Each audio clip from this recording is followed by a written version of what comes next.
정말 찬양이 감동되죠. 어제 찬양도 되게 감동됐거든요. 제가 참 이 순종이라는 단어를 볼 때마다 제 자신이 정말 순종하고 있나, 제 자신을 살펴보게 되고, 그리고 정말 저의 생애를 정말 주님 앞에 끝까지 경주를 잘 달릴 수 있나, 달리고 있는가를 생각해 보게 되는데, 참 청년부의 찬송이 제 마음에 참 큰 격려와 도전이 됩니다. 어제 제가 말씀 할 때 사회 봤던 형제님 집에 가서 괜찮았는지 좀 많이 걱정이 됐어요. 아내와 24시간 있는 게 힘들다 이런 말을 잘못하면 큰일 나거든요. 예. 제가 시간이 길지 않아서 잠깐 얘기하다 말았는데 그때 잠깐 힘들었다는 얘기지. 제가 결코 지금도 아내와 24시간 있는 게 힘들다 절대 그렇지 않습니다. 너무 행복이 넘치고 요즘은 아내가 없으면 제가 많이 힘들어요. 그래서 참 주님 참 좋으신 분이다 생각이 됩니다. 제가 어제 마지막에 히브리서 말씀 6장 말씀 제가 이렇게 잠깐 말씀드리고 이제 간증을 마쳤는데 아브라함에게 주셨던 이 축복의 말씀이죠. 내가 반드시 너에게 복 주고 복 주며 너를 번성하게 하고 번성하게 하리라. 제가 예전에 젊었을 때 이 말씀을 하나님 저한테 주셨다고 너무 감사해서 이렇게 제가 감동해서 막 얘기했는데 어느 형제님이 막 권면을 하셨어요. 뭐라고 권면하셨냐면 그건 아브라함에게 준 복이지 성경 해석을 그렇게 하면 안 된다. 이건 너 개인에게 준 말씀이 아니고 아브라함에 주셨던 말씀이다. 그래서 저를 막 이렇게 뭐라고 하셨어요. 근데 그 형제님이 이제 연세도 많으신 분이니까 제가 이렇게 앞에서 따지지도 못하고 그냥 속으로만 그거 아닌 것 같은데 이런 생각이 들었거든요. 주님 앞에서. 물론 우리가 이 아브라함 주신 약속 맞잖아요. 우리가 이 말씀을 처음 해석할 때는 당연히 그 당시 누구에게 왜 이런 약속을 주셨는지 우리가 그렇게 해석해야 되죠. 그러나 우리가 적용할 때는 2024년에 살고 있는 제 자신에게 적용을 잘 해야 되잖아요. 그리고 하나님은 그 당시 아브라함에게 줬던 약속의 말씀을 오늘날에도 동일하게 주시고 동일하게 이루실 수 있는 분이다 라를 믿는 것이 합당한 믿음이라 생각하는데 맞습니까? 네, 아멘입니다. 그래서 이 복이라는 단어를 참 주의 깊게 보면서 좀 연구하게 됐어요. 저도 개인적으로. 그리고 울란바토르에서 시편을 이렇게 성도들에게 나누고 가르치면서 계속 이 복이라는 단어가 참 제 눈에 많이 들어왔어요. 강해를 하고 준비하면서. 그래서 오늘 제가 두 번째 말씀은 이 복 있는 사람이라는 주제를 가지고 함께 나눴으면 좋겠습니다. 시편 1편입니다. 1절로 3절 말씀, 오늘 본문 말씀입니다. 함께 같이 짧은 구절이니까 함께 읽도록 하겠습니다. 시편 1편 1절로 3절입니다. 시작. 복 있는 사람은 악인들의 꾀를 따르지 아니하며 죄인들의 길에 서지 아니하며 오만한 자들의 자리에 앉지 아니하고 오직 여호와의 율법을 즐거워하여 그의 율법을 주야로 묵상하는도다. 그는 시냇가에 심은 나무가 철을 따라 열매를 맺으며 그 잎사귀가 마르지 아니함 같으니 그가 하는 모든 일이 다 형통하리로다. 아멘. 이 복이라는 한자를 보면 되게 재미있죠. 이 보일시변의 한일자, 입구자, 받전자인데요. 이 말을 풀이해 놓은 걸 보니까 이 보일시라는 것은 하나님을 의미하는 변이고 글자의 의미고 한일자, 입구자는 첫 사람이란 뜻이랍니다. 그리고 받전자는 어디 있겠어요? 에덴 동산. 결국 인간에게 복이라고 하는 것은 하나님과 에덴동산에서 함께 있었던 그 아담이 최초로 누렸고 그것이 진정한 복이다라고 성경이 증거해주고 있고 또 한자가 증거하고 있다고 해서 생각을 하고 있습니다. 근데 이 복이라는 이 주제를 예수님께서도 신약 성경에 보면 산상수훈을 말씀하실 때 처음부터 팔복을 말씀하시잖아요. 그리고 이 산상수훈을 보면 이 상이한 두 가지를 가지고 비교하시면서 예수님이 말씀을 하시는 장면이 계속 나옵니다. 예를 들면 좁은 문과 그죠? 넓은 문. 그리고 좁은 길과 넓은 길. 그리고 좋은 나무와 나쁜 나무. 그리고 아름다운 열매와 나쁜 열매. 반석 위에 지은 집, 모래 위에 지은 집. 이렇게 두 가지를 정말 다른 상이한 것을 계속해서 비교하면서 예수님께서 교훈하고 계십니다.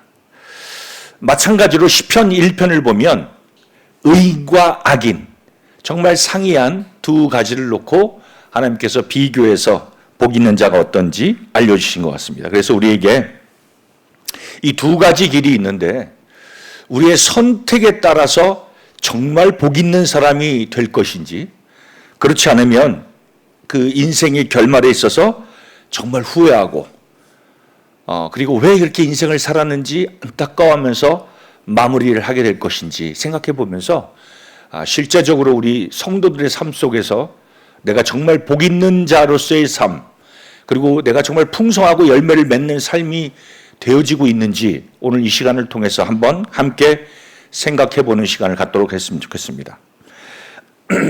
먼저 1절을 보면 복 있는 사람이 하지 말아야 될 것을 얘기하고 있습니다. 그런데 먼저 그 내용들을 들여다보기 전에 이 복이라고 하는 단어에 좀 저희가 초점을 맞췄으면 좋겠어요. 이 복이라는 단어를 히브리어로 보면 이 두 가지로 얘기할 수 있어요. 다른 단어를 쓰여지고 있는데 이것을 좀 찾아보니까 굉장히 재미있었어요. 첫 번째는 이 복이라는 단어가 이 바라크라는 단어가 있고 그 다음에는 에쉐르라는 단어가 있는데 같은 단어지만 이 복이라는 우리가 이렇게 번역된 것은 같지만 의미는 매우 다르다. 그래서 이 맨 처음에 제가 설명한 이 바라크라는 이 축복이라는 단어의 의미는 이 물질적인 것을 포함한 현세적 가시적 축복을 의미한다라고 얘기합니다. 그러니까 이 바라크 축복은 현세적이고 가시적, 우리가 보고 누릴 수 있고, 그리고 그것은 이제 물질적으로도 표현할 수 있는 그러한 복을 말하는 거예요. 그래서 이 성경이 이 바라크 축복을 쓰여진 그 문장을 읽어보면 훨씬 더 이해가 빠르게 되는데 제가 그 인용된 구절을 한번 읽어보겠습니다. 창세기 1장 22절인데요. 이것은 이제 아담이 하나님 앞에 받은 복입니다. 하나님이 그들에게 바라크를 주시며 이르시되 생육하여 번성하여 땅에 충만하라 하신 거예요. 그러니까 이 아담과 하와에게 주신 그 축복은 생육하고 번성하고 이 땅에서 살면서 충만하도록 주신 그 복, 처음 창조한 하나님이 아담과 하와에게 이런 복을 내려주셨다는 거예요. 또 창세기에 보면 아브라함에게 주신 복이 있어요. 12장 2절에 보면 내가 너로 큰 민족을 이루고 내게 복을 주어. 여기 사용되는 복도 바라크라는 단어예요. 내 이름을 창대하게 하리니 너는 복이 될지라. 결국 이 복은 실제적으로 성도들도 다 받기 원하는 복 맞죠? 그죠? 이 세상에 살면서 우리가 누릴 수 있는 현실적이고 가시적이고 물질적인 그 축복, 받고 싶죠. 그런데 오늘 읽은 본문 시편 1편에서 나오는 그 복은, 이 복 있는 자라고 말한 그 복은 방금 말했던 바라크라는 단어가 쓰이지 않고 에쉘라고 하는 단어가 사용됐는데, 이 히브리어로 이 에쉘이라는 단어의 뜻은 어떤 의미냐면 이 하나님을 진정으로 만난 사람들이 누릴 수 있는 영혼의 깊은 곳의 만족과 기쁨, 그 행복을 말한다고 합니다. 그런데 단서가 있어요. 이거는 그 인간이 하나님 앞에 나아가는 행위에 따라 얻어지는 복이라는 거예요. 자, 이걸 제가 좀 다시 설명하면, 이 에쉐르라는 복은 영혼에서 우리가 얻는, 영혼의 만족을 얻는 가시적인 것은 아니고 현실적인 것, 우리가 이 땅에서 누리는 것은 아니지만 하나님으로 말미암아서 이 신자들 마음속 깊이, 영혼 속 깊이 얻는 만족과 기쁨을 말하는데, 이것은 그냥 우리가 하나님 앞에 그냥 막 받는 것이 아니라 인간의 신자의 행위에 달려 있다는 거예요. 그렇기 때문에 이 영적인 축복은 곧 하나님 앞에 나아가는 신자의 행위가 필요하고, 또한 신자들이, 우리 믿는 우리들이 이 경건의 훈련을 통한 하나님 앞에 나아가는 그런 자들이 얻는 축복이라고 말하는 것입니다. 그 예수님께서 이 팔복을 말씀하시는데, 심령이 강한 자는 복이 있나니, 물론 이것은 히브리어 아니고 헬라어긴 하지만 이 단어의 의미는 바라크와 가까운 것이 아니라 에쉐르라고 하는 이 심령 깊은 곳의 만족과 기쁨, 축복을 의미하는 것입니다. 사랑하는 형제자매들에게 한번 여쭤보고 싶습니다. 만약에 이 두 가지 복 중에서 한 가지를 받을 수 있다면 솔직하게 하나님 앞에 나와 내 자녀들이 어떤 복을 받길 원하는가? 이 땅에 인생을 살면 단 한 번 살게 되는데, 이 단 한 번 사는 인생 속에서 내가 현실적이고 가시적이고 만질 수 있고 누릴 수 있는 그런 물질적인 축복, 그리고 그의 이름이 창대하리라는 것처럼 인기도 있고 그 누릴 수 있는 그 복을 나나 내 자녀들이 받길 원하시는지, 아니면 그러한 복은 받지 못하지만 영혼, 심령 깊은 곳에 있는 그 하나님으로 인해서 얻는 그 만족, 기쁨, 행복을 누리면서 나와 내 자녀들이 한 번 사는 인생, 이 나그네와 같은 인생을 살기를 원하시는지 한번 우리가 마음속 깊이 질문해 봐야 합니다. 왜냐하면요, 이것을 우리가 선택해야 되니까요. 우리 인생에서 한 번이 아니라 우리 인생에서 계속 이것을 선택하는 그런 기로가 계속 만나게 돼요. 우리 생애 속에서. 저 역시 마찬가지인 것 같아요. 저 역시 구원받고 나서 여러 차례 선택의 기로에 섰어요.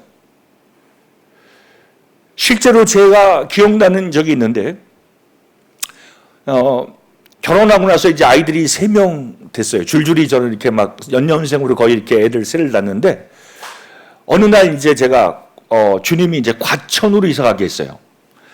과천이라고 하면 그 당시에 한국에서 가장 살고 있는 주민이 교육 수준이 높대요. 근데 왜 거기에 살게 하셨는지 모르겠는데, 그쪽으로 이사를 갈 수밖에 없는 상황이었고, 그리고 가장 싼 아파트를 저희들이 얻어서 살게 됐어요.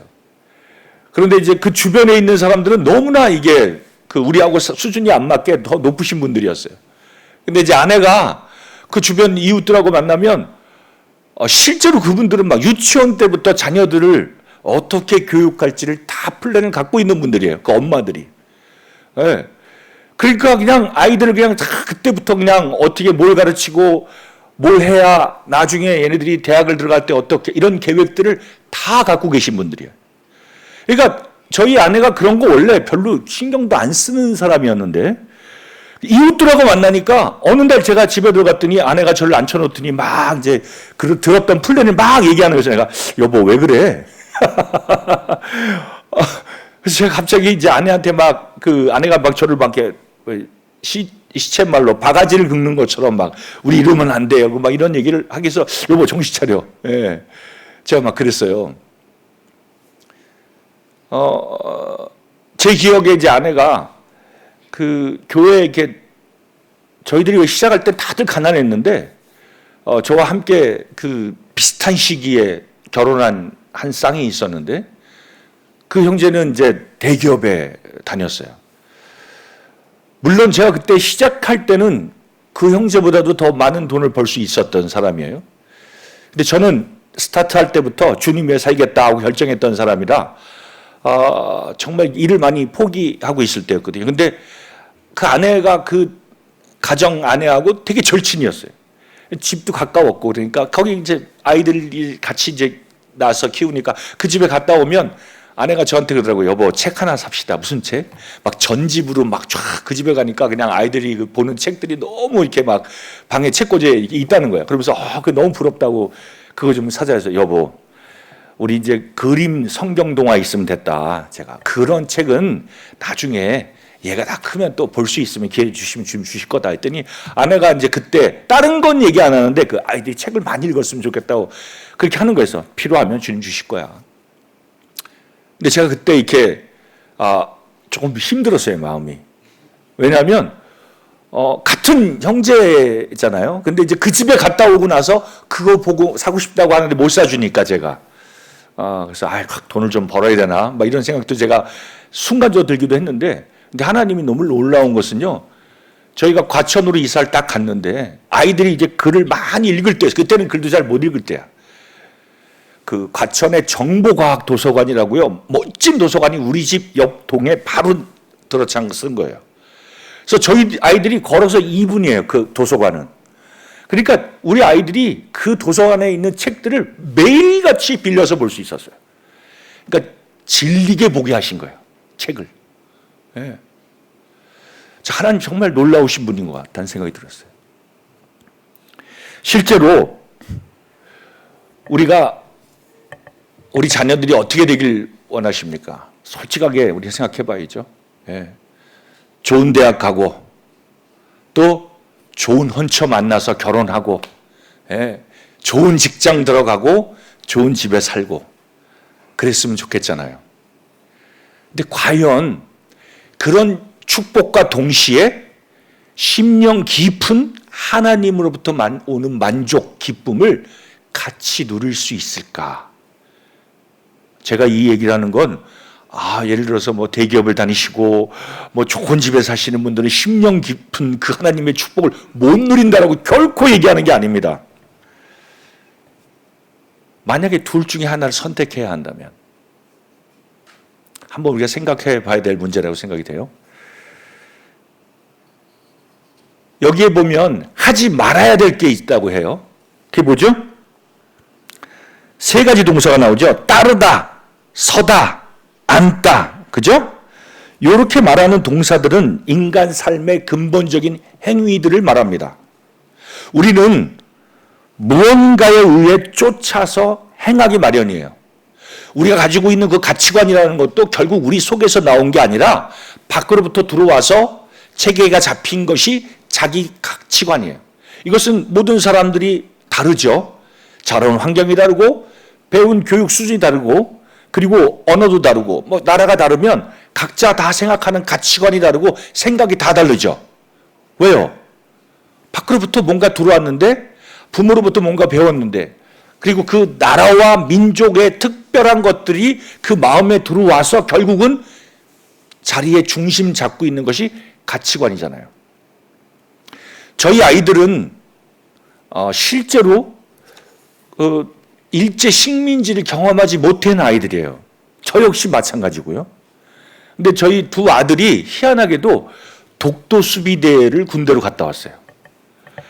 그리고 독도에 있으니까 얘네들이 그 독도가 우리 땅이다 막 이런 게 굉장히 투철하게 있고 가끔씩 뭐 신문에 막 일본이 자기 거라고 막 주장하면 아이들이 막 붕괴해요 막. 안 그래도 되는데. 그 왜 그럴까요? 그러니까 이게 역사적으로 이 아이들은 경험도 안 해봤는데 그냥 부모로부터 또 어떠한 정보로부터 그냥 물려받은 거예요. 그러니까 그 자체가 막 붕괴가 되는 거예요. 아무도 그 아이들이 식민지를 경험해 본 적도 없고 얘네들이 태어날 때부터 일본하고 우리나라하고 별로 차이 없이 그냥 비등비등하고 잘 살고 있잖아요. 근데 그런 마음이 있다는 거예요. 이게 가치관이죠. 우리 뭔가 이렇게 쫓아다닙니다. 우리를. 몽골 사람들은요, 유목민들이에요. 물론 시골에 있는 분들은 유목해서 사십니다. 지금도. 근데 도시에 사는 분들은 유목하고 관계없어요. 아파트에 살고 저희들하고 비슷하게 살아요. 그리고 뭐 직장 다니고 다 사는 게 비슷해요. 그럼에도 불구하고 몽골 사람들은 우리나라 사람하고 너무나 다릅니다. 생각하는 게. 겉모습은 똑같아요. 거의 비슷해요. 그래서 제가 바깥에 몽골에 서 있으면요, 시내에 사람들이 저한테 길을 물어봐요. 몽골 사람처럼 생겼어요, 제가. 예, 똑같아요. 별 다른 게 없어요. 근데 제가 길을 가르쳐 주면 약간 그 말하는 억양과 뉘앙스가 다른 거예요. 그러면 날 이렇게 쳐다보면서 뭐라고 얘기했냐면, 당신은 내몽골 사람입니까? 하고 물어봐요. 내몽골 사람은 몽골 민족인데 중국 영토에 사는 사람들이죠. 몽골족이에요. 근데 중국 시민권을 갖고 있는 사람이고, 그리고 몽골 사람들이 별로 안 좋아해요. 왜? 같은 민족인데 중국 사람이라고 보는 거예요. 그러니까 한마디로 말해서 좀 무시하는 거죠. 너 내몽골에서 왔니? 이러고. 말하면 탈로가 나잖아요. 아무래도 네이티브가 아니니까. 실제로 몽골 사람들은 중국 사람들의 그 300년 동안 지배를 받아서 너무나 미워합니다. 예. 우리가 옛날에 그 일제에 30년이잖아요. 30년 조금 더 넘죠. 그거 때문에도 우리가 막 이렇게 되게 막 가끔씩 보면 막 화내고 막 그냥 그런데 거기는 10배니까 그 미워하는 것도 곱하기 10이에요. 너무 싫어해. 괜히 싫어해. 보면은 뭐 이렇게 당한 것도 없어. 왜냐하면 그 옛날 얘기거든요. 근데도 그것이 그대로 들어와 있는 거예요. 무언가에 쫓아가는 거예요. 붙잡히는 거고요. 제가 처음에 가서 실수한 게 많이 있었어요. 길에 가면 가운데 이렇게 그 난로가 있어요. 그 난로 옆에 2개 기둥이 있어요. 나무 기둥으로. 몽골 전통 그 집 기르에 들어가면. 근데 그 기르에 있는 기둥 사이로 들어가면 안 되는 거예요. 이유는 몰라요. 그냥 금지하는 거예요. 근데 저는 그걸 몰랐으니까 기둥으로 이렇게 들어가려 했더니 막 말리는 거야. 그렇게 하면 안 된다. 그래서 제가 물어봤죠. 그거 왜 안 되냐 했더니 그냥 안 된대요. 예. 옛날에 저도 어릴 때 할머니가 문지방에 서 있지 마라. 왜 그러는지 몰라요. 그죠? 안 된대. 밥을 먹으면 물을 부어라. 그죠? 뭐 요즘은 그렇게 말하는 어머니들이 없잖아요. 근데 저는 어릴 때만 해도 할머니가 막 그렇게 이거 안 되고 저거 안 되고 너무 많은 거예요. 왜? 그렇게 안 하면 저주를 받을까 봐. 두려워하는 거예요. 예. 실제로 우리는 잘 모르면서 어디선가 들어왔던 그런 것들이 우리 생애를 붙들고 또 우리가 거기에 종노릇하며 살고 있는 것입니다. 그런데 복 있는 사람은 실제로 무엇이 중요한지 무엇이 옳은지 어떤 것이 진리고 어떤 것이 거짓인지를 명확하게 알고 깨달아서 판단하고 분별력 있는 영적인 지혜, 이 생각하는 힘이 있다는 것입니다. 우리는 구원받은 사람이고 새로운 피조물이죠. 그렇다면 진짜 복 있는 사람처럼 살아야 되잖아요. 이 복 있는 사람에 대해서 이 시편 84편에 보면 다윗이 굉장히 정말 중요하게 정리해 놓은 게 있어요. 잠깐 그걸 보도록 하겠습니다. 시편 84편입니다. 시편 84편에 보면 주의 집에 거하는 자가 복이 있다. 5절에 보면 주께 힘을 얻고 그 마음에 시온의 대도가 있는 사람이 복이 있다. 12절에 보면 만군의 여호와여 주께 의지하는 자가 복이 있다라고 말하고 있습니다. 실제로 주의 집에 거하는 자라는 것은 너무 주님의 임재를 사모해서 간절하게 상사병 걸린 것처럼 주님을 찾고 또 찾는 거예요. 주님의 사귐이 너무 좋아서 이 다윗이. 그리고 주께 힘을 얻고 그 마음에 시온의 대로가 있는 자다 그러는데 이 시온의 대로는 실제로 순례의 길이라는 의미랍니다. 순례의 길, 결국 나그네의 길, 아브라함이 걸었던 길, 그 아들 야곱, 그리고 이삭 야곱이 함께 걸었던 그 길, 그리고 베드로 사도가 그렇게 강조했던 우리가 이 믿음의 길, 그리고 나그네의 삶, 순례의 길을 말하는 거예요. 근데 그것이 눈물 골짜기라는 거예요. 실제로 제가 오늘 어떤 자매님이 그러더라고요. 형제님, 오늘 그 인생 살면서 제일 힘들었던 게 뭐예요? 하고 오늘 저 자매 4조 그룹 자매님들과 함께 좀 낮에 교제할 수 있었는데 이 4그룹 자매님들하고 교제하면 제가 힘을 많이 얻었어요. 자매님들이 굉장히 밝고 에너지가 넘치셔서 참 너무 좋았던 것 같아요. 근데 자매님이 갑자기 그 질문을 했거든요. 제가 예전에도 한번 어디 집회를 갔는데 형제님들이 말씀 끝나오는데 안 가고 뭐 질의응답을 하죠. 그래갖고 삥 눌러 앉아. 거기 교회가 좀 특별하더라고요. 그래 앉혀놓고 막 한 1시간을 막 계속 물어보시는 거예요. 근데 그때 비슷한 질문을 받았어요. 형제님, 제일 힘들었을 때가 언제예요? 제일 기뻤을 때가 언제예요? 이렇게 물어보시더라고요. 제가 갑자기 뜬금없이 제일 힘들었을 때가 언제지? 이걸 물어보니까 제가 깜짝 놀라갖고 사장님 제가 언제 제일 슬프고 힘들었죠? 하고 제가 즉시 주님 앞에서 물어봤어요.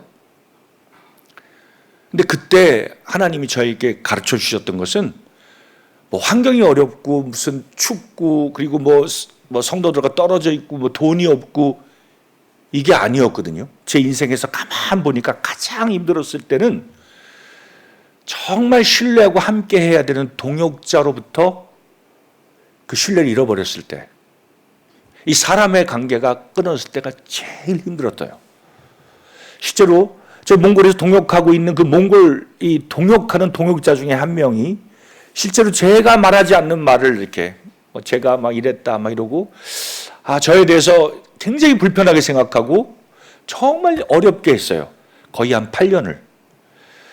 그 8년 동안 너무 많이 힘들어서 제가 어경님하고도 상담을 하고 제가 사역을 그만둬야 되나 봐요. 아무래도 능력이 안 되나 봐요. 이렇게 고민할 정도로 참 많이 힘들었었어요. 그리고 왜 이것을 주님이 빨리 해결해 주시지 않나? 그리고 왜 이렇게 형제가 빨리 변하지 않나? 저는 이제 그때는 막 급하고 어렵고 힘드니까. 그리고 또 그런 말들이 성도들을 통해서 이렇게 전해질 때 사실이 아닌 것들을 이렇게 막 그렇게 할 때 제 마음이 너무 이렇게 불편하고 힘들었고 그런 마음이 있었으니까. 근데 제가 시간이 좀 지나면서 계속 그걸 위해서 기도했는데 하나님이 가르쳐 주신 게 있었어요. 그게 뭐냐면 이게 정말 나에게 주신 큰 은혜다라는 걸. 제가 너무 힘들어서 하나님 앞에 갔는데 그분이 저에게 정말 훌륭한 교사라는 걸 알게 됐어요. 물론 지금도 그 형제님이 100% 안 바뀌었어요. 근데 제 그 8년 동안 하나님이 저에게 가르치신 건 뭐냐면 마치 눈물의 골짜기와 같은 거예요. 이 순례의 길을 가는데 저희는 정말 좋은 것만 나타나길 바라죠. 그리고 진짜 이렇게 사역에 막 멋진 열매들만 만나길 원해요. 근데 그런 게 아니라 계속 눈물 골짜기를 만나는 거예요. 그리고 계속 엎드릴 수밖에 없는 거예요. 왜냐하면 어떻게 제 속을 다 보여줄 수도 없고 그게 아니라는 걸 설명해도 할 수가 없는 거예요. 결국 하나님 앞에 부르질 수밖에 없더라고요. 그래서 그 8년을 정말 기도하는 삶을 잘 배웠어요. 하나님 앞에. 계속 무릎 꿇을 수밖에 없게 하셨어요. 그리고 시간이 지날수록 이게 나한테 복이구나. 나는 정말 이런 환경, 이런 사람이 변해달라고 계속 기도했는데 이 기도가 잘못됐구나. 하나님이 허락하신 건데 난 자꾸 이걸 바꿔달라고 치워달라고 그러고 이러고 앉아있는 제 모습을 보면서 정말 잘못됐구나라는 걸 생각했어요. 주님이 이제 기도를 바꾸시더라고요. 그리고 제가 저 형제를 정말 사랑할 수 있게 해주십시오. 그리고 그 형제가 정말 잘 되게 해주십시오. 하나님께 복받는 형제가 되게 해주십시오. 기도가 바뀌었어요. 물론 형제가 그렇게 완전히 막 제가 원하는 정도로 바뀌진 않았지만 하나님 많이 변화시켜 주셨어요. 그럼 제 마음에 배운 것이 뭐냐면 우리가 주님을 위해서 살아간다는 것은 정말 꽃길을 걷는 것이 아니라 이러한 눈물 골짜기를 통과하더라도 그곳에서 우리가 하나님을 만나고 계속 부르짖는 것이구나라는 걸 깨닫게 됐어요. 그리고 주님 앞에 제가 반성한 게 뭐냐면 제가 기도를 안 할 때가 있더라고요. 근데 왜 기도를 안 하나 보니까 교만하니까 안 하는 거예요. 제 자신을 뜯어봤어요. 왜 기도를 안 하지? 보니까 내가 할 수 있다 생각하니까 안 하는 거예요.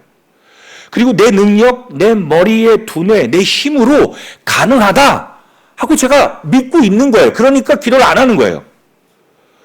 그 막 사역 잘 되는 것 같아. 내가 생각한 대로 무슨 일이 척척 잘 되고 있으면 그렇게 간절하기도 안 하는 거예요. 예. 제 자신이 그러고 있더라고요. 그러고 있을 때 하나님께서 이렇게 좋은 선생님을 주셨어요, 저한테. 그리고 계속 엎드려서 기도할 수밖에 없게 하시더라고요. 그래서 우리가 이 눈물 골짜기가 성도들에게 정말 좋은 거구나. 이 놀라운 하나님의 축복이구나 하는 생각이 들었어요. 이게 어찌 보면 사랑하는 형제님들도 다 이렇게 인생을 살아가시면서 제가 말하는 게 그렇지 그렇지 하고 화답이 되실 거예요. 그죠? 그래서 만군의 여호와께 그 주께 의지하는 자는 복이 있다 하고 결론을 내리잖아요. 다윗이. 주를 의지하는 삶.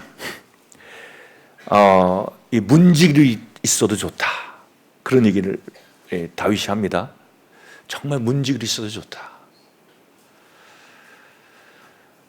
늘 내가 주님을 의지할 수 있는 사람.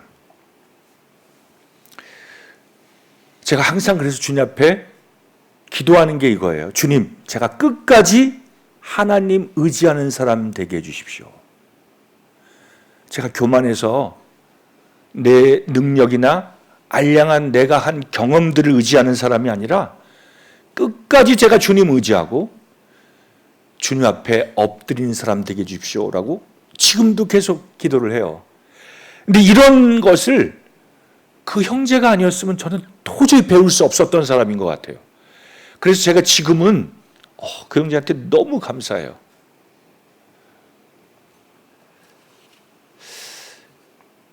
이게 복이 아닐까요? 진짜 이게 복이잖아요.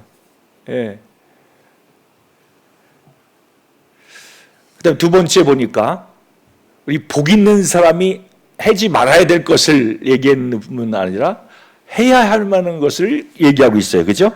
시편 1편으로 돌아가겠습니다. 오직 여호와 율법을 즐거워하여 그의 율법을 주야로 묵상하는도다. 이 복 있는 사람이 반드시 해야 될 것이 있는데 그것이 뭐냐? 여호와 율법을 즐거워하고 열심히 추구하는 사람. 아마 이런 말씀 진짜 굉장히 많이 들으셨을 거예요. 그죠? 기도 중요하다. 말씀. 우리 성도들이 살아가면서 귀가 따갑게 못이 박히게 정말 수없이 듣는 말씀이 이 말씀이에요. 저 역시 몽골에서 계속해서 동일하게 가르치는 말씀인데 반복하지만 제 마음속에 피곤함이 없어요. 그리고 이 말씀은 계속해서 가르쳐야 되는 말씀이다라고 믿고 있어요. 왜냐하면 로마서에 보면 너희는 이 세대를 본받지 말라는 거예요. 왜 그럴까요? 우리가 잠깐만 있으면요 폭포수같이 이 세대가 밀려옵니다. 우리 젊은 세대들은 막 인스타그램 이렇게 인터넷 들어가면 아주 그냥 폭포수같이 밀려오죠. 젊은 사람만 그러나요? 나이 든 사람도 마찬가지예요. 예? 유튜브 한번 키면 그냥 내가 좋아하는 그 알고리즘이랄까요? 계속 나오죠. 예. 우리의 마음을 아주 너무나 쉽게 이 세대를 본받으라고 계속 밀려와요. 걱정. 아침에 일어나자마자 제일 먼저 하는 게 뭐죠? 우리가 정말 예수님을 만나기 위해서 우리가 주님 경건의 시간을 갖는다고 하지만 물론 그 다 하고 계시죠. 예. 근데 그거 잠깐 하고 나면 막 출근도 해야 되고 아이들 학교도 보내야 되고 정신없잖아요. 막 시간이 흘러가면 어느 순간인가 우리가 계속 걱정을 묵상하고 있어요. 어떤 걱정이 하나 들어오면 그 걱정을 꼬리를 물고 일어나지 않는 일까지 생각하면서 계속 이것을 우리가 묵상해요. 그렇지 않나요? 집을 졌다 부셨다.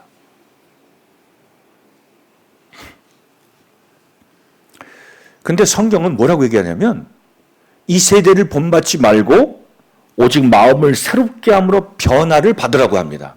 이 마음이 새로워져야 돼요. 근데 이 생각, 이 마인드라고 하는 이 마음이 어떻게 새롭게 되고 어떻게 변화를 받냐면 다른 것이 아닌 하나님 말씀, 진리가 들어올 때 거짓되고 세속적인 것을 물리칠 수 있는 힘이 있는 거예요. 주야로 묵상한다는 것은 끊임없이 하나님 말씀이 내 삶을 주장하실 때까지 붙들고 있는 것을 말하는 거죠. 결국 제 생각이 변해야 실제로 저희 행동이 바뀌거든요. 이 생각의 변화를 주기 위해서 우리가 진리 되신 말씀을 묵상해야 되는데 말씀을 하루에 몇 장을 읽으면 이 말씀이 우리 삶을 주장하고 내 생각을 새롭게 해 주실 수 있을까요? 한번 생각해 보신 적 있으세요? 얼마나 읽으면? 주야로 묵상한다고 하는데 다윗은 어떨 때는 밤에도 하나님 말씀을 사모해서 깨어 있다고 했어요. 근데 우리가 예수 딱 믿고 나서 막 첫사랑이 불같이 뜨거울 때는 성경이 너무 다르니까 성경을 붙들고 살죠. 예. 그때는 막 성경을 읽지 말래도 막 누가 뺏어가도 엄마가 뭐라 해도 계속 성경을 읽고 이 성경이 막 달 때까지 읽었어요. 그렇죠? 그러니까 어떻게 돼요? 만나는 사람마다 말씀이 튀어나와요. 그러지 않나요? 제가 예수 믿고 한 1년밖에 안 됐어요. 근데 제가 큰 교회 체육대회를 진행하려고 사회를 맡았어요. 그랬더니 큰 교회니까 기자가 와요. 저한테 리포터 하려고. 그러면서 저한테 막 질문을 하는데 제가 대답을 성경 구절로 얘기하고 있더라고. 그러니까 그 기자가 뭐라 하냐면 무슨 목사님이세요? 저한테. 구원받은 지 1년밖에 안 됐는데 제가 그냥 막 말씀으로 얘기하고 있더라고 그분한테. 이분이 리포터하러 왔는데. 왜냐하면 성경이 계속 제 마음에 가득 넘치니까 그냥 말 자체가 그냥 성경 구절이 나오는 거예요. 그런 경험 다 해보셨죠? 그죠? 제가 그 성경학교에 있을 때, 훈련을 공부할 때 아주 존경하고 모두 다 좋아하는 강사 형제님이 있었어요. 그러니까 그 형제님이 강의를 하실 때는 일기생도 다 왔어요. 네, 누군지 말 안 해도 아실 것 같아요. 그죠? 그 형제님 너무 인기가 많았어요. 근데 이 형제님이 성경을 본인이 어떻게 공부하는지 가르쳐 주셨어요. 예. 말씀 가르치기 전에 30번을 읽어라. 예. 똑같이 들었거든요. 수십 명이. 정말 그 형제님이 잘 가르치시고 그런 훌륭한 설교가 저도 되고 싶었어요. 그러면 어떻게 해야 될까요? 그 형제님이 하는 방법을 그냥 그 형제님이 그 메시지 좋으니까 그 말씀을 들어서 내가 그 말씀을 마음에 들어오는 것과 똑같이 그 형제님이 그렇게 될 수 있었던 것처럼 저도 순종하고 따라야, 적용해야 그런 분처럼 저도 성경을 잘 알고 가르칠 수 있는 교사가 될 수 있는 거잖아요. 네. 저는 그걸 순종하기로 결단을 했어요. 제 자랑하는 것 같아갖고 제가 주님 안에서 자랑을 하는 건데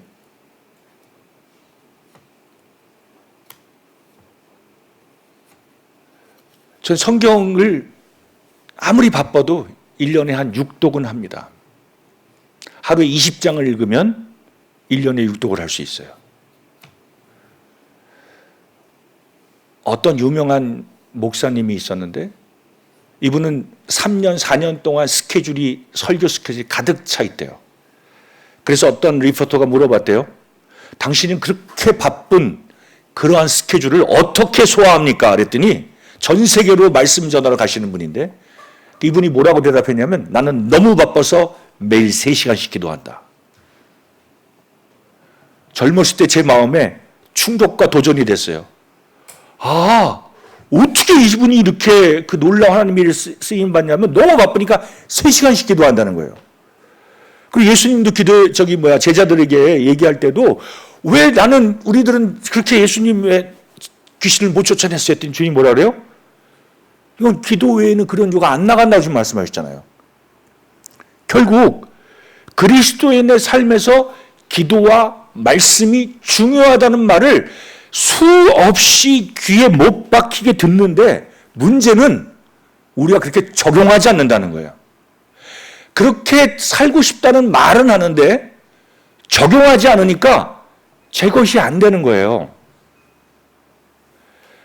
제가 한 7, 8년 전에 어느 모임에 가서 성도 집회할 때 말씀을 읽으라고 도전해서 청년들한테 제가 1년에 육독씩 한다니까 그 청년들이 뭐 선교사가 육독하는데 우리가 왜 못하겠어? 청년들이 막 일어나더니 말씀 있는 부음이 일어났대요. 그들이 장로님이 너무 고맙다고. 근데 제가 1년 뒤에 한번 물어보고 싶다고. 그 청년들이 1년 뒤에도 계속 그렇게 입고 있는지. 그렇다면 정말 앞에 감사한다. 어떻게 됐을까요? 왜 이렇게 웃으시죠? 네? 그 청년들이 그렇게 안 했을 것 같으신 것 같죠? 안 했어요. 어쩌면 이렇게 불길한 건 맞죠? 그죠?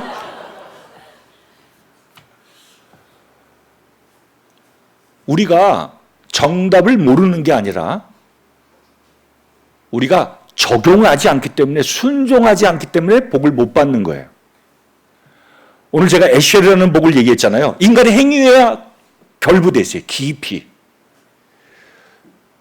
정말 하나님 앞에 나가서 하나님에게부터 오는 그 기도를 말미암는 하나님 주시는 그 능력, 힘, 그리고 그 하나님과의 사귐, 그리고 주님을 사모하는 그 마음, 그리고 우리처럼 딱딱하고 정말 이렇게 교만하고 고집스러운 나를 변화시키는 그 힘이 하나님으로부터 오잖아요. 저는 성격이 매우 까칠해요. 저는 그 8년 동안 그 형제를 용납할 수 있는 형제가 아니에요. 아마 한국 같았으면 정말 그냥 못 참았을 거예요. 제가 기억이 나요. 어떤 기억이 나냐면 인덕원 교회 개척한 지 4년, 5년 됐는데 그때 이제 장로들이 결정한 게 뭐였냐면 우리가 예배당을 이렇게 홀을 이렇게 월세로 얻으니까 이게 빌딩이 다 조그매가지고 성도들이 수용이 안 되는 거예요. 그러니까 이제 우리가 교회를 짓든지 제대로 된 걸 사야겠다. 큰 거를. 이렇게 결정을 했어요. 그리고 이제 수요 모임의 형제님들한테 이걸 탁 얘기를 했더니 어떤 형제님이 그 말 듣자마자 딱 마이크를 잡더니 장로들이 야망이 커가지고 교회를 크게 하려고 한다고. 도대체 우리가 개척 나와서 몇 번을 헌신했냐고 막 화를 내셨어요. 왜냐하면 거의 한 3번을 헌신했어요. 나와서 한 5년 됐을 때. 계속 교회가 좁으니까 또 하나님이 구도자를 보내서 사람들이 구원받고 좁아지니까 또 넓혀가야 되고 또 넓혀가야 되는데 성도들이 헌신할 수밖에 없잖아요. 그게 넓히려면. 그러니까 그분이 좀 화도 날만 해요. 예. 벌써 몇 년 사이에 몇 번을 헌신했는데 또 하려고 하냐. 장로들이 야망이 크다 하면서 막 책망을 하시더라고요. 그래서 제가 얼른 마이크를 잡고 제가 그렇게 얘기했어요. 형제님 알겠습니다. 그럼 이제부터 저희들이 이렇게 기도할게요. 하나님 저희들 헌신하기도 힘들고 구도자 그만 보내주세요. 구원받는 거 이제 우리는 안 할래요. 복음 그만 전할게요. 안 부르셔도 됩니다. 왜? 우린 만족합니다. 이것으로. 더 헌신하기 힘들고 이제 구도자 그만 보내주세요 하고 제가 내일부터 기도할게요. 그랬더니 그 형제 얼굴이 빨개지시더라고요. 좀 성격이 되게 직선적이죠, 제가. 한국 목회에 안 어울려요. 우리 모임의 장로님들은 다 받으시고 다 이렇게 편안하게 돌려서 얘기하시는데 몽골 목회에 맞는 것 같아요, 저는. 직설적으로 얘기하시거든요, 자매님들도 거기는. 예. 실제로 장로회 집사회 딱 모이면 그 사무실에서 모일 때 제가 항상 하는 얘기가 있어요. 모든 얘기를 이 사무실은 다 합시다. 근데 이 사무실 나갈 때는 여기서 못한 얘기는 우리가 끝까지 못하는 거다. 여기서 불편한 거 있거나 권면할 거 있으면 이 안에서 다 합시다. 이렇게 얘기하면 사실 그래도 불구하고 얘기 잘 못하잖아요, 사람들이. 근데 그 말 끝나는 순간 바로 얘기하세요. 몽골 성도님들은. 형제님 왜 그걸 그렇게 하셨어요? 죄송합니다. 바로 권면이 날라와요. 너무 감사해요. 왜냐하면 그걸 숨기고 가시지 않고 솔직하게 얘기하시니까 저희도 해명할 기회가 있고, 그리고 잘못 생각한 게 있으면 설득할 수도 있잖아요. 그리고 제가 잘못한 게 있으면 용서를 구할 수도 있고. 근데 그걸 얘기 안 하면 어떻게 돼요? 돌아가서 그 문제를 얘기하는 게 아니라 다른 걸로 이렇게 시비를 거시잖아요. 네.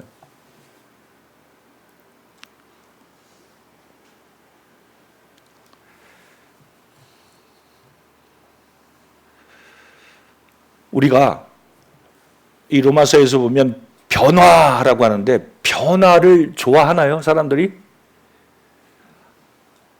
저 역시도 변화하는 거 힘들어요. 왜요? 변하려면 정말 에너지가 필요하고 스트레스가 쌓이거든요. 제 아내가 항상 오랫동안 부탁한 게 있어요. 제가 이제 몽골에서 막 운전하면 막 그냥 막 이러고 저렇게 돌아오고 그러면 막 제가 너무 힘들어갖고 막 그분을 막 내가 운전하면서 막 가르쳐요. 야단치고. 이렇게 하면 안 되지. 막 이렇게. 근데 그 사람은 못 듣잖아요.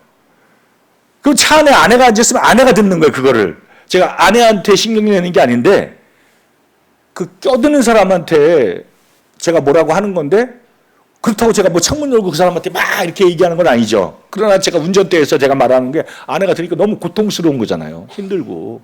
그러니까 당신은 사역한다는 사람이 인격이 그래가지고 되겠냐. 지당하신 말씀이죠.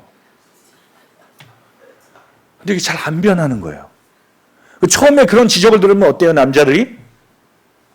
불편해요. 나 여태까지 이렇게 잘 살았는데 안 바뀌고 싶잖아요. 근데 한 사람은 계속 그것 때문에 불편하잖아요. 저의 성장되지 않는 모습 때문에. 제가 근데 몽골 성도들한테 경건 훈련을 시키고 있어요. 변해야 된다 하고 지는 안 변하면서. 너무 부끄럽더라고요, 하루는 하나님 앞에서. 그래서 성도들한테 제가 공개로 얘기했어요. 내가 이러고 있다. 날 위해서 기도해라. 그리고 아내하고 약속을 했어요. 내가 한마디라도 좀 이렇게 짜증 섞인 운전하면서 말을 하면 당신한테 벌금을 10,000투구르씩 내겠소. 그랬더니 아내가 너무 좋아하는 거예요. 왜? 돈 벌었다는 거지. 근데 재밌는 게 뭐냐면 제가 이 말을 하면서 되게 너무 부끄러웠거든요. 근데 형제들이 다 똑같은 마음인 거예요. 저와 같은 건 아니지만 다른 문제 다 똑같은 게 아내한테 다 걸려 있거나 가족 안에 걸려 있거나 내가 변하지 않기 때문에 관계가 깨져 있거나 어려운 것들이 다 있는 거예요. 근데 안 변하면 편한 것 같아요. 도망을 가는 게 제일 좋잖아요, 우리가. 피하고 도망가는 거. 근데 안 변하는 것으로 인해서 그 데미지를 계속 받고 있는 것보다 변함으로 인해서 자유를 얻고 기쁨과 행복을 얻는 것이 더 큰 축복인데 우리가 변하기를 원치 않아요.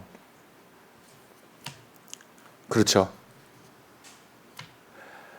제가 고혈압 때문에 코로나 때 8개월 한국에 나왔다가 뭐 어디 꼼짝도 못하고 집안에 있고 밖에도 못 나가게 하니까 그냥 그때 이렇게 몸이 확 불었어요. 막 7, 8kg가 갑자기 늘은 거예요. 근데 막 몸 컨디션이 안 좋아 병원 갔더니 혈압이 막 올라간 거예요. 혈압약 드시라는 거예요, 의사가. 저한테 그때 얘기했어요. 체중을 한 8kg 빼실래요? 혈압약을 드실래요? 선택이 저한테 있었어요. 근데 제가 안식년을 나왔잖아요. 몽골에 가면 맛있는 음식을 못 먹어요. 근데 한국에 있을 때는 그 잠깐 동안 시컷 먹을 수 있잖아요. 이 먹는 즐거움이 크거든요. 그래서 제가 약 먹을게요 했어요. 생각도 안 하고 약 먹을게요. 왜? 살을 어떻게 빼 이거를. 그러면 결국은 밥을 안 먹어야 되는데 그럼 한국에 나와가지고 이 코로나라서 어디 가지도 못하는데 무슨 재미로 있냐 이런 생각이 들어서 약 먹을게요. 그냥 고민도 안 하고 약 먹었어요. 그리고 3년을 먹은 거예요. 계속 먹어야 되는 거예요. 한번 먹기 시작하니까. 체중은 안 주는데. 근데 제가 이 경건의 훈련을 시작하다가 갑자기 하나님 앞에 제가 부끄러웠어요. 이 약을 구하려니까 이게 한국 약은 몽골에서 구하기도 힘들어요. 그러니까 한국에 막 의사 형제인데 전화해갖고 막 아쉬운 소리 해야 되는 거예요. 저 혈압약 좀 어떻게. 너무 창피하더라고요, 제가. 그래서 하루 주님 앞에서 기도하면서 결단을 했어요. 주님, 제가 이거 혈압약에서 자유롭고 싶습니다. 그러려면 체중을 줄이면 되는 거예요, 8kg를. 근데 절대로 그냥 빠져요. 거울 보면서 내가 8kg를 뺄 거야. 오늘 내가 결단하면 내일 그게 빠지나요? 안 빠져요. 정말 스트레스가 있고 이걸 위해서 제가 결단하고 에너지를 계속 훈련을 하는 수밖에 없는 거예요. 그리고 모든 사람에게 선포했어요. 그래야 제 말을 지키니까. 네. 나 오늘부터 밥 한 끼만 먹을 거야, 여보. 한 끼만 해. 네. 그리고 성도들한테도 애찬할 때 내 밥은 주지 마. 나는 오늘부터 굶을 거예요. 하루에 한 끼만 먹을 거예요. 그랬더니 자매님들이 에이 진짜요? 그래 진짜요. 근데 일주일이 지났는데 와 진짜 너무 배고픈 거예요. 하루에 한 끼만 먹으니까. 자매들이 물어봐. 밥을 뜯어 말고 진짜 안 먹을 거예요? 안 먹어요. 3개월이 되니까 8kg가 빠지더라고요. 제가 그때 주님 앞에서 정말 교훈을 받았어요. 무슨 교훈을 받았냐면 변화를 위해서는 이렇게 정말 결정하고 결단하고 순종해야 되는구나. 그리고 그렇게 한다고 마음 먹었을 때 하나님이 도우시는구나. 제가 특별한 사람이기 때문에 그렇게 할 수 있다는 게 아니라 저는 할 수 없기 때문에 하나님께 구하는 거예요. 물론 오늘 우리가 기도하고 말씀을 읽는 거 이것도 마찬가지입니다. 인생에서 결단해야 돼요. 저는 구원받는 순간에 결단했어요. 그리고 하나님 제가 죽을 때까지 제 인생에서 새벽에 하나님 만나는 거 그리고 제가 경건의 시간을 통해 하나님을 만나고 기도하는 제 이 습관이 흐트러지지 않게 해주세요 하고 기도했어요. 심지어는 제가 몽골에 있을 때 코로나가 2번 걸렸거든요. 2주 동안 죽다 살아났어요. 왜냐면 외국인이니까 병원을 못 가요. 그냥 아프고 끝나는 거예요. 지나갈 때까지. 근데 나중에는 간호사 자매님이 오셨어요. 우리 교회에 간호사 자매님 있는데 5째를 임신한 상태에서 마스크 쓰고 그때는 막 난리였어요. 그 아기 임신한 사람 절대로 못 오잖아요. 링겔 들고 나타나셨어요. 저희 집에. 아내랑 저랑 완전히 쓰러져서 누워있을 때. 그리고 링겔 놔주시고 막 제가 몸이 아프다니까 막 한 30분 주물러 주시고 그리고 가셨어요. 근데 자매님 코로나 안 걸렸고 저희들은 그러고 나서 많이 회복되고 그렇게 아플 때도 제가 성경을 읽었을까요? 안 읽었을까요? 읽었습니다. 왜냐하면 저는 제 자신을 너무 잘 알거든요. 내가 이 핑계를 대고 안 하면 내일은 또 다른 핑계가 있을 거야. 제가 그걸 너무 잘 알기 때문에 제가 무슨 잘난 사람이 아니라 하나님 앞에 약속한 것을 지키고 싶었어요. 끝까지. 그래서 제가 그렇게 아파 누웠는데도 잘 안 들어오지만 끝까지 읽었어요. 힘들어요. 눈에 잘 들어오지도 않고 무슨 뜻인지도 몰랐어. 근데 읽었어요. 좀 율법적이죠. 근데 제 마음에 어떤 마음이 드냐면 정말 그렇게 하겠다고 결정한 하나님의 사람들은 정말 어떤 환경이 있다 할지라도 그 하나님 앞에서의 약속을 지키려고 헌신하고 노력했을 거다 저는 믿어집니다. 실제로 아마도 이렇게 변화한다는 건 우리 사랑하는 형제님들도 나 이게 참 변하고 싶어. 그리고 연초가 되면 뭔가 고민하고 결정하실 거예요. 그죠? 나 올해는 내가 한 5kg는 빼야지. 아니면 내가 올해는 성경 내가 한 몇 독은 할 거야. 아니면 내가 몇 명에게 전도를 할 거야. 뭔가 결정하시고 생각하실 거예요. 그리고 이런 말씀 듣고 나면 맞아. 마음이 탁 뜨거워져서 내가 내일부터 그렇게 해야지. 근데 문제는 이것을 순종하냐의 문제예요. 제가 한 가지 예를 드리고 싶은데요. 작년에 제가 그 타오게라는 형제를 초이발산으로 파송을 해서 보냈어요. 정말 아들 같은 형제고, 10년을 정말 이렇게 잘 준비시켰던 형제이기 때문에 남달랐어요. 그 형제를 파송하는데. 그리고 그 형제가 하나님 앞에서 꿋꿋이 그 길을 가게 해달라고 성도를 계속 기도해달라고 저희들 계속적으로 기도하고 있어요. 그리고 사실 이게 뜨거워서 가지만 그 수년 동안 정말 힘들 거라는 걸 알아요. 얼마나 힘들겠어요. 그 외롭고. 그리고 진짜 한 영혼 뭔가 해보려고 하는데 안 될 때 막 진짜 얼마나 무너지고 힘들까. 근데 그걸 진짜 눈물 골짜기를 그냥 교실에서 배울 수 없잖아요. 실제 삶에서 배워야 되니까 그냥 저도 기도해 주는 수밖에 없더라고요. 근데 그 형제의 간증을 교회의 한 청년 자매가 들었어요. 근데 그 자매님은 저희 울란바토르 교회 청년이었다가 재작년에 청거된 교회가 있었어요. 저희가 재작년에 울란바토르 서쪽으로 이렇게 교회를 또 분가해서 내보냈는데, 개척해서 보냈는데, 그때 함께 나갔던 한 자매예요. 근데 이 자매가 그 타오게 형제님의 간증을 들은 거예요. 주일날 이제 파송식 때 했던 간증을 듣고 너무 놀랐어요. 왜냐? 그 형제는 같이 시골에서 같이 자란 친구예요. 근데 그 형제는 주님 위해 살겠다고 직업이고 뭐고 다 팽개치고 그 700개 떨어진 곳에 아무도 없는데 그걸 가겠다고 결단한 내용을 듣고 이 자매가 자기 삶을 돌아봤대요. 자기는 교사 일을 하는데 똑같이 그 형제도 교사를 할 수 있는 형제였는데 교사 일을 하면서 대학원을 가서 좀 더 좋은 스펙으로, 그리고 자동차도 샀기 때문에 막 더 좋은 직장, 더 좋은 학업을 하고 싶은 막 욕심이 있었던 거예요.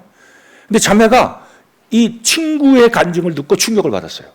도대체 나는 지금 뭐 하고 있지? 하고 하나님이 깨우신 것 같아요.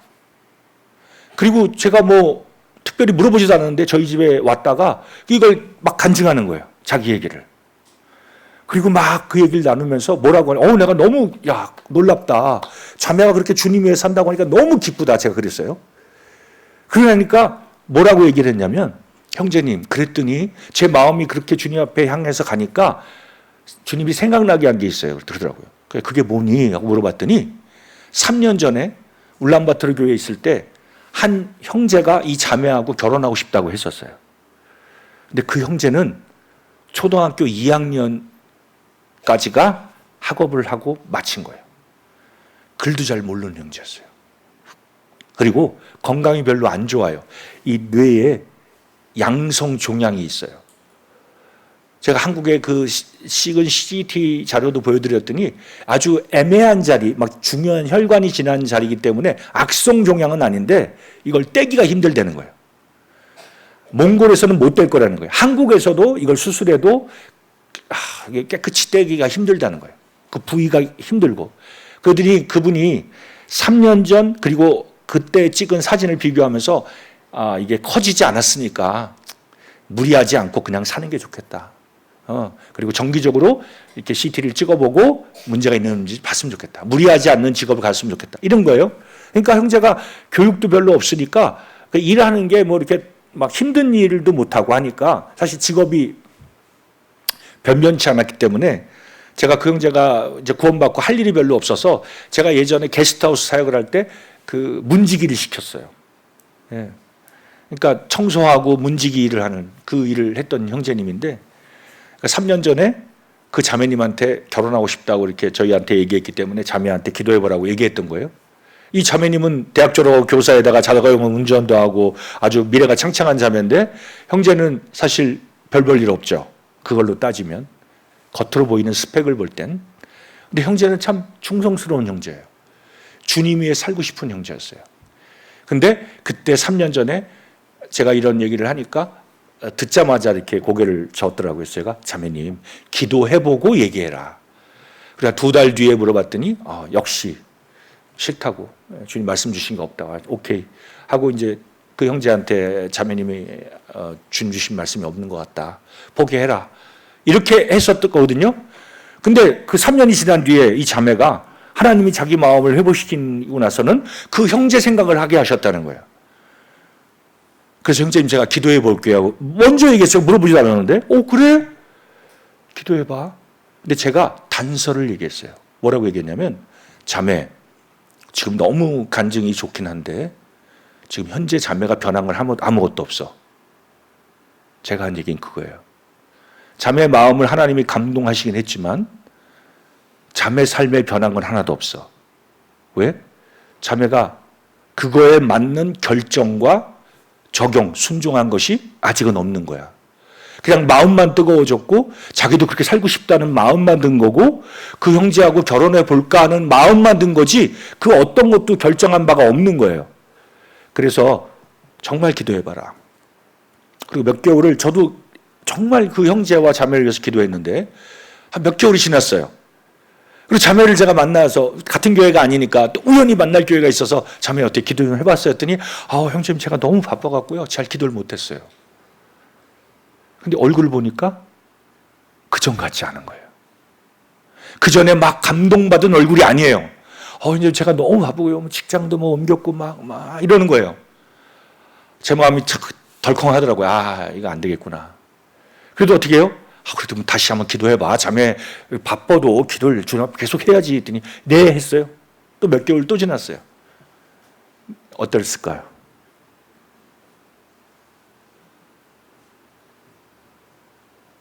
아니라고. 근데 제 마음에 아니라고 한 것보다도 자매의 마음을 하나님이 한번 이렇게 감동해 주시고 그리고 결정할 수 있는 다시 기회를 주셨는데 자매가 거절한 것 때문에 마음이 너무 아팠어요. 물론 그 형제하고 결혼하면 이 자매가 복을 받고 그렇게 잘 살지는 잘 몰라요. 하지만 그때 그 말했던 표정, 내가 주님 위해 살고 싶습니다. 제가 뭐 대학원 가고 뭐하고 스펙을 잘 살리는 것보다 저도 타오게 형제처럼 다른 지역에 가서 주님 위해서 복음 전하고 그리고 살고 싶어요라는 그 고백을 제가 들었기 때문에 정말 그렇게 살다면 이 자매가 정말 놀랍게 쓰여질 수 있는 자매였거든요. 주일학교 아주 훌륭하게 잘 섬겼던 자매고 은사도 있고 아주 굉장히 그 좋은 자매였어요. 인품도 좋고. 그래서 정말 아까운 그런 자매였는데 다시 이렇게 세속적인 일에 바빠서 결정을 안 했습니다.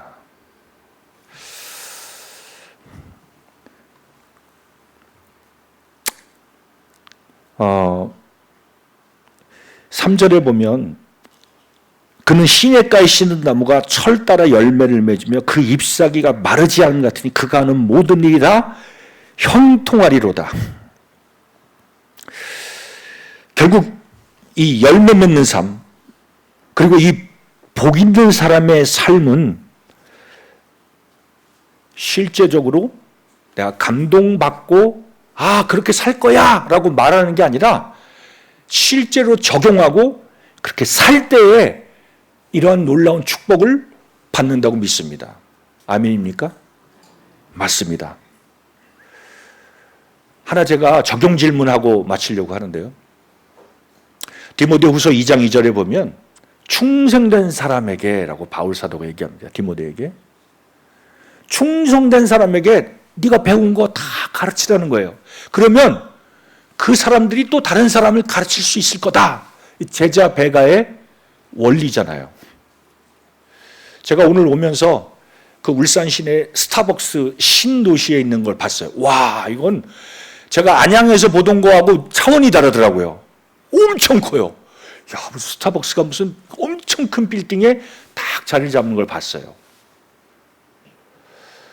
그러니까 제가 찾아보니까 우리나라에 한 1,500개, 물론 그게 찾아온 게 맞는지 모르겠는데 한 1,500개가 되더라고요. 지금 매장 수가. 들어온 지 몇 년 안 됐잖아요. 그죠? 왜 이렇게 갑자기 배가 될까요? 점점 더 생길까요? 스타벅스가. 가보니까 너무 좋고 공부하기도 좋고 뭐 커피도 맛있고 비싸잖아요. 그죠?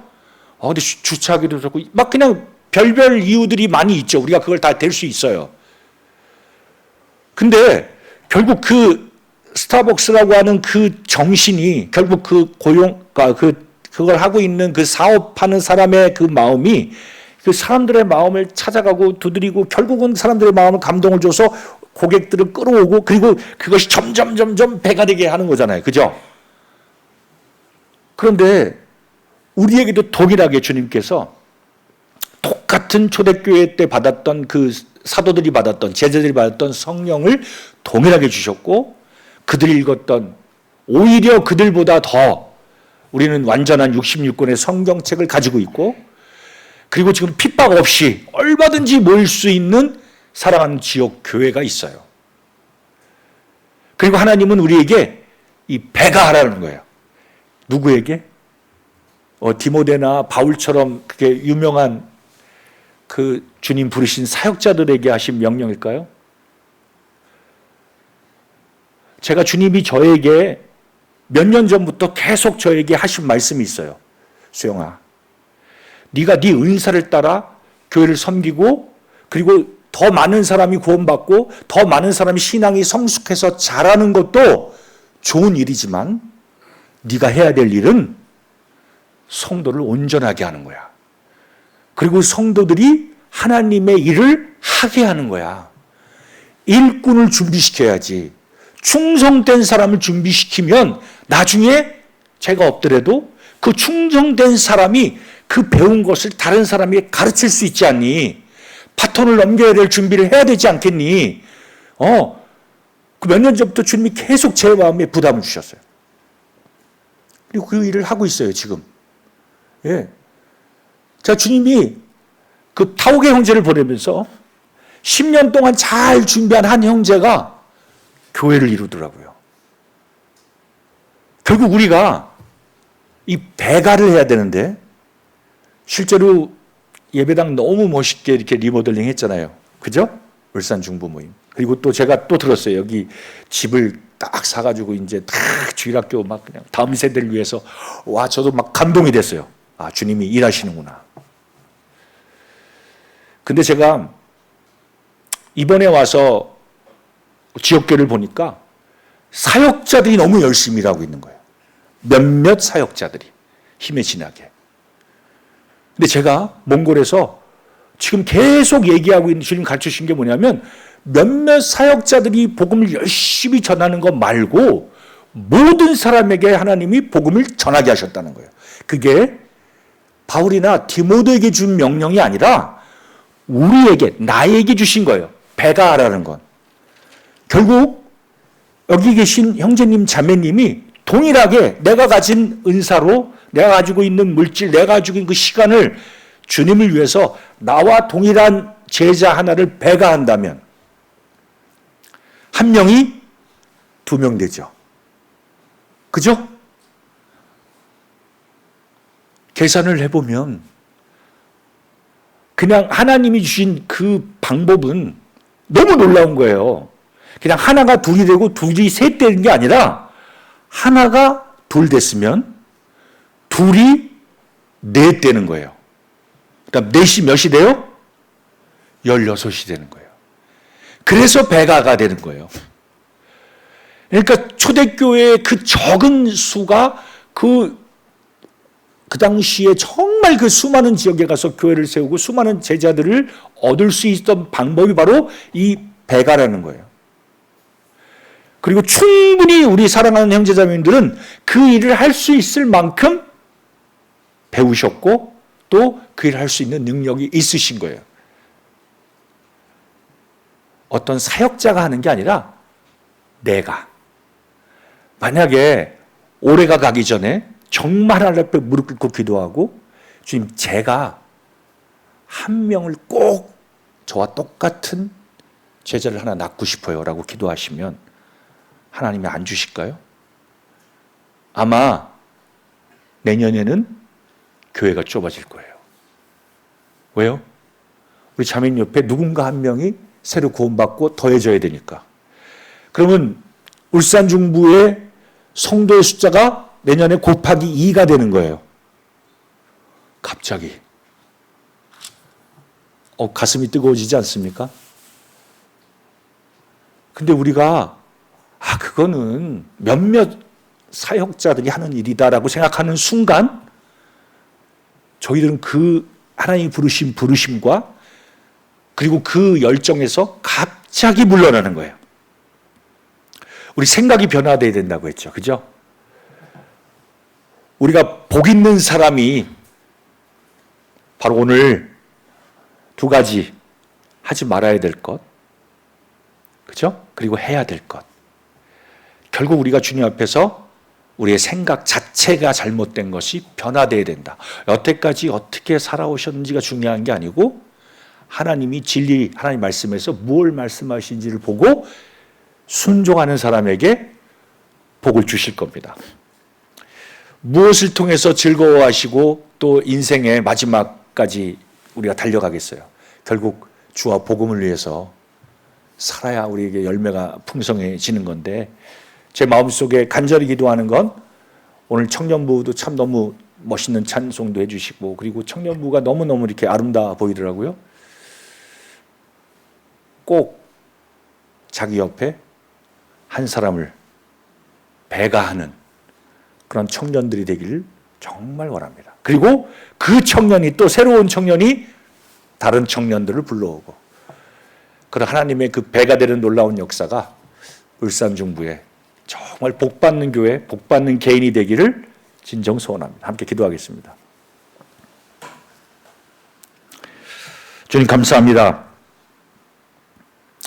모든 성경은 하나님의 감동으로 된 것으로 교훈과 책망과 바르게 함과 의로 교육하기에 유익하니 이는 하나님의 사람으로 온전하게 하며 모든 선한 일을 행할 능력을 갖추게 합니다. 아멘. 주님, 실제로 하나님의 모든 선한 일을 행할 능력을 갖추게 하는 것이 하나님 말씀에 힘이 있고 능력이 있는 것을 다시 한번 생각해 하신 주님 앞에 감사합니다.